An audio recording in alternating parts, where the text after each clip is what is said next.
can see is my own silhouette. I'm getting stronger, step by step. The clock is ticking, but there's no time for regrets. I've been flying from town to town, from London to Taiwan. I've been all around the globe trying to protect your soul. We are. Hello guys! Welcome na naman sa aking YouTube channel. This is Jan Tapalya TV. Isang panibagong video na naman ang aking gagawin ngayong gabi na dito sa Qatar. Ang gagawin ko ngayon ay i-unbox ko tong binili kong tripod guys. Yan. So dahil nasira yung isang tripod ko, nalaglag at naputol. Ayan, bumili ako ng bago guys. Nagpunta kasi ako sa City Center doon sa may Ansar Gallery. Nag-ikot-ikot ako. Dahil deaf ka naman, medyo naggala-gala ng konti. So nakita ko tong tripod. Ayan, nakikita nyo. So napakamura lang guys. Dahil nagkaroon ako ng interest na bilhin siya dahil na nahihirapan din akong mag-vlog ng walang tripod. So ngayon, papakita ko sa inyo. Napakamura lang guys ng tripod na to. Napakamura lang. So nagkaroon ako ng interest na bilhin siya para naman magkaroon ulit ako ng tripod. So mumurahin lang to guys. Ito ay ano lang, 25 real lang. Dahil nga naka-promotion sila, nakakita ko to. So binili ko na. Hindi naman tayo malaking YouTube channel, kaya siyempre lahat naman nagsisimula lang sa maliit. Siyempre kung meron na tayong tamang budget, pwede na tayong bumili. Pwede na tayong bumili ng mga mamahaling tripod o yung mga gamit pang vlog talaga. So ginagamit ko lang ngayon ay ito. Kasi siyempre yung pang vlog ko ay cellphone. Wala tayong mga high-tech talaga ng mga gamit ngayon dahil tayo mga baguhan lamang dito sa YouTube channel natin. So papakita ko sa inyo guys yung laman nito. So ako hindi ko pa rin siya nakikita kasi nga nung tinanong ko kasi yung salesman kung pwede siyang pwede siyang buksan habang nandun ako. So hindi daw pwede, kailangan bayaran ko muna. Sabi ko sa bahay ko na lang bubuksan. So kung defective naman, pwede naman siyang isole o before 7 days kailangan isole mo siya kung defective . So ngayon guys, start na natin na i-unboxing tong binili kong tripod para sa gamit sa pag-vlog natin. So let's go, simulan na natin. Pakita ko na sa inyo. Start na natin siyang buksan guys. Siyempre, gamit tayo ng pangtuso para mabuksan. Yan. So check natin yung laman. So guys, inuulit ko 25 real lang tong tripod na to. So ayan. Ito agad yung nakita. Adjustable siya. So meron siyang box. Box tuloy. Meron siyang bag, mini bag tawag dito eh. Ayan. Tcharan! So guys, ayun siya . Tingnan nyo. So ganyan siya.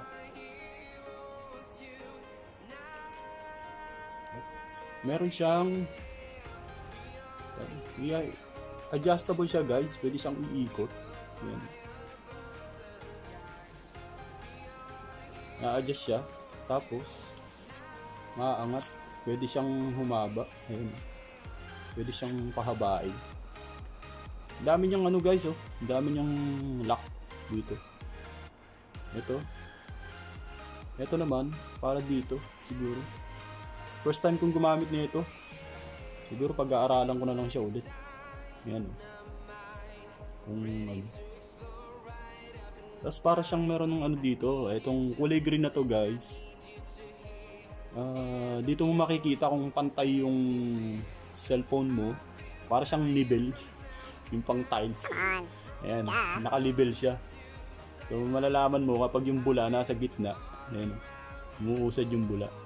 Pag nasa gitna, is ibig sabihin pantay yung pagkakatayo ng tripod mo kasama ng cellphone. So, ayan. So, eto. Ayan.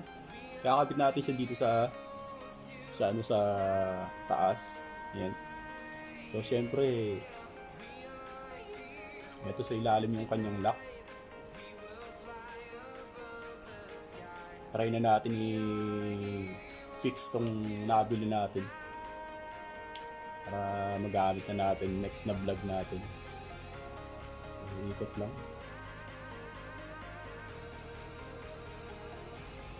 Ayan.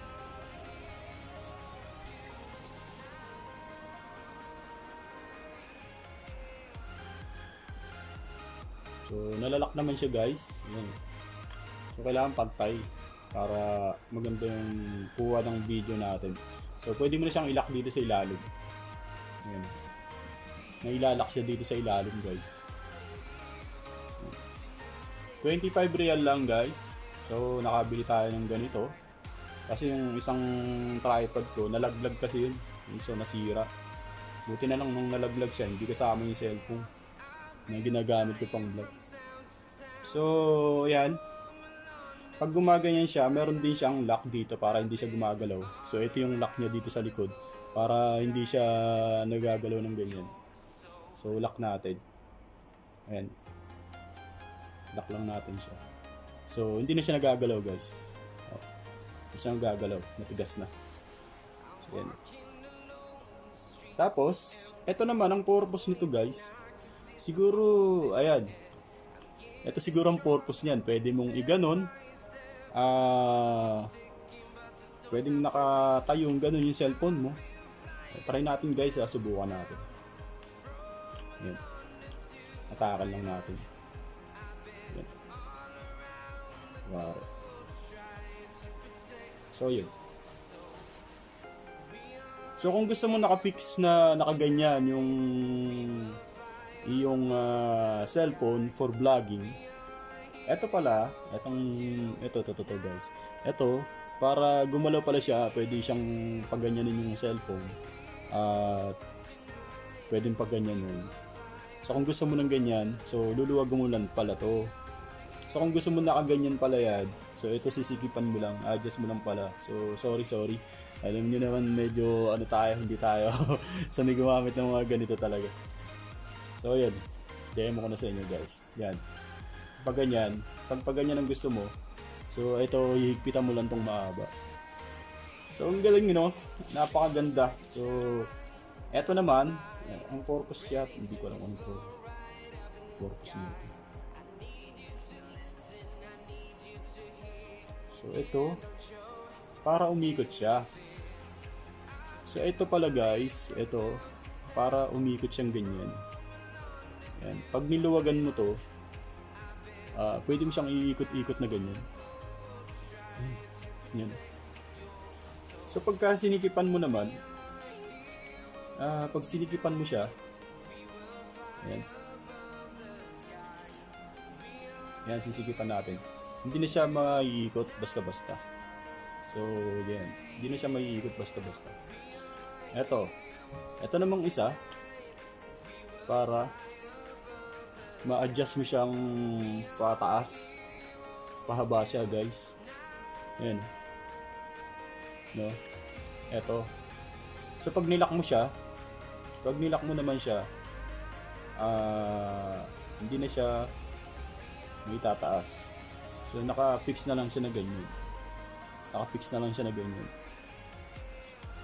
So nakakatuwa kasi 25 real lang to guys. So meron ka nang gamit na ganito na tripod. So nakakatuwa kasi kahit paano parang professional na yung dating mo, di ba?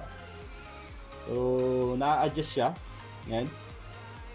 Pwede siyang itiklop. Yan guys, pwede mo siyang itiklop ito. Yan.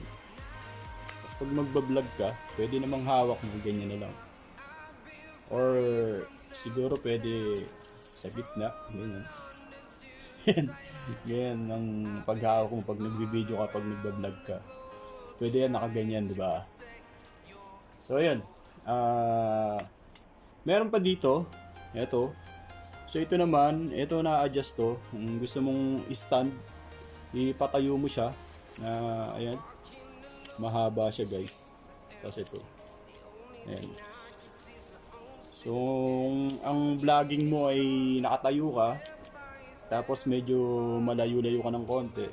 Siguro mga mga kalahating di pa ang layo mo. Gusto mo siyang nakatayo. Ito.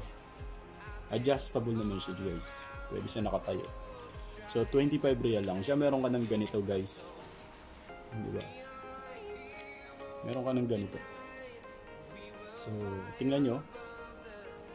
Tingnan nyo mabuti guys.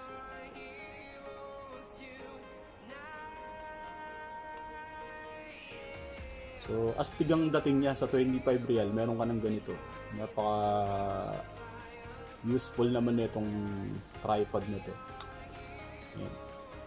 Kaya dinidemo ko sa inyo. Sinishare ko lang sa inyo guys yung aking nabili na tripod kapalit nung nasira akong tripod. Although yung isang tripod ko local lang din yun. So syempre napakalaking bagay sa akin yun dahil yun yung ginagamit ko talaga na pang vlog dati. So nagtataka kayo bakit kalahating mukha lang ngayon nakikita niyo sa akin. Gusto ko lang kasi makita niyo to talagang talagang binuksan ko yung yung bago kong tripod na gagamitin sa pagbo-vlog at or pagbi-video. Astig ang forma guys. Sa halagang 25 real meron ka ng tripod na parang sa tingin ng iba napaka-professional na yung pang-vlog, di ba? So, yun guys, maraming salamat sa inyo guys. Sana nagustuhan niyo yung vlog ko ngayong araw. Unboxing my new tripod for vlogging. And syempre, sa pag-video natin. Malaking bagay kasi sa akin to guys, yung mga ganito kasi nga. Ito yung libangan ko dito sa abroad kapag wala akong ginagawa. So, ito. So yun guys, nakita niyo yung aking unboxing sa aking bagong tripod para sa aking pag-vlog at paggawa ng video na i-upload natin. So satisfied naman ako.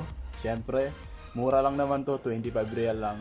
So satisfied naman ako dito kasi kailangan ko rin talaga yung ganito. Kahit pa paano, hindi naman natin kailangan ng mamahalin na gamit para makapag-vlog tayo. So, nasa atin na lang yun kung paano natin gamitin yung isang bagay. Kailangan pahalagaan talaga natin kahit mura man yan o mahal. Kailangan natin pahalagaan lahat ng bagay na kung anong meron tayo. So, ito, kailangan kong pahalagaan to kasi nga, syempre, ginagamit ko siya. So, sana magtagal to sa akin. So syempre na-aksidente lang naman yung pagkahulog ng aking unang tripod, no. So sana wag naman mangyari ulit dito. So kahit pa paano malaking bagay sa akin to guys. So yun nga, gusto ko lang i-share sa inyo sana guys. Nagustuhan niyo yung aking video for today. Yan, unboxing my new tripod. So maraming salamat sa inyo guys sa inyong panonood at sa lahat ng mga YouTuber dyan.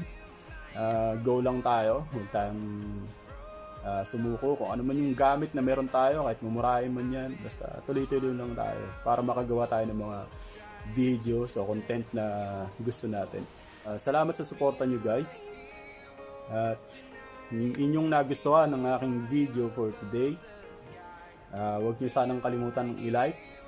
At huwag nyo rin sanang kalimutang mag-subscribe sa aking YouTube channel. Kung hindi ka pa nakasubscribe sa aking channel, please guys, support my YouTube channel. Pakisubscribe na lang po. Pakihit na lang ang notification bell dyan para ma-update kayo sa lahat ng aking videos, aking mga vlog na gagawin araw-araw. Hindi naman araw-araw. Basta, yun. Ma-notify kayo sa mga vlog na i-upload ko sa aking YouTube channel. Maraming salamat sa inyo guys at mag-iingat kayo palagi. Mabuhay ang lahat ng mga YouTuber at mabuhay lahat ng mga OFW. Mabuhay po kayong lahat kahit saan man kayong mundo, saang bansa man kayo nandoon. Mabuhay po kayo at ingat kayo palagi Thank you so much guys, and God bless you all. Bye bye. Panda. I got broads in Atlanta, just took the lean in the family. Credit cards and the scammers, getting no licks in the band. Legacies.